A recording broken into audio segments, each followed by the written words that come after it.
श्रीदेव्युवाच भगवन् देवि देवेश भक्तानुग्रहकारक श्रीमहाषोडशी देव्या कवचं वद मे प्रभो। श्रीभैरवोवाच अधुना देवि वक्ष्यामि महाश्रीषोडशीमयं परमार्थाभिधं वर्म श्रीविद्यासारमुत्तमम्। अस्य श्रीषोडशे कवचस्य शिवऋषिः पङ्क्तिछन्दः श्रीमहाषोडशी देवता ह्रीं बीजं ह्रीं शक्तिः ह्रीं कीलकं धर्मार्थकाममोक्षार्थे विनियोगः प्रकृतिताः।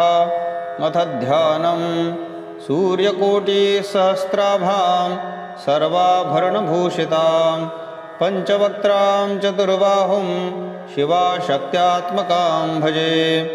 शिरोव्यां नेरमाबीजं वाग्बीजं लोचनेवतात् पराबीजं श्रुतिपाजात् कामबीजं च नासिकां कामराजस्तथोष्ठो मे शक्तिपायान्मुखं मम।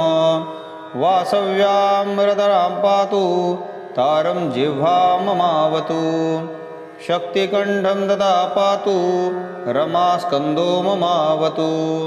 त्र्यक्षं भूर्वो सदा पातु धृति पातु करो मम। पराबीजं पातु वक्षो लक्ष्मीं कुक्षिं ममावतु।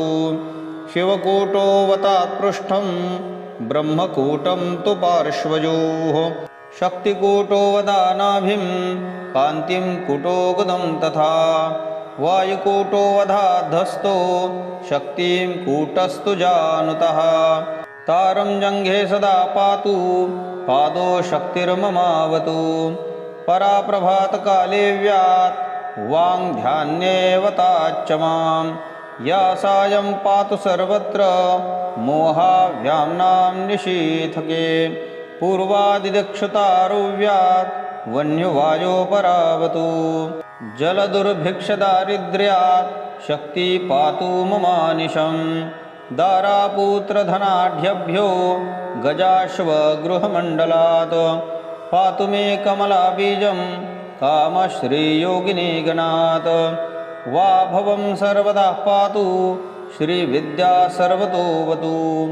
इदिदं कवचं दिव्यं महाश्रीषोडशीमयं मूलमन्त्रमयं गोप्यं सर्वाशापूरिपूरकं सर्वश्रेयस्करं नित्यं स्तुतं सिद्धिप्रदं कलौ।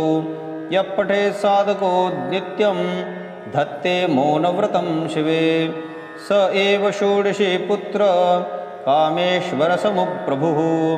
श्यामात्मको महाकालो रूपो वैरीविमर्दनः बहुपुत्रो रमानाथो मन्त्रिकोत्तमशेखरः। इत्येतत्कथितं वर्म महाश्रीषोडशीमयं विनानेन न सिद्धिः स्यान् ममापि परमेश्वरी। गोप्यं गुह्यतमं वर्म मूलमन्त्रमयं परं परमार्थाभिधं वस्तु गोपयेत् स सदाशिवः। इति श्रीरुद्रजमले तन्त्रे महाषोडशी कवचं सम्पूर्णम्।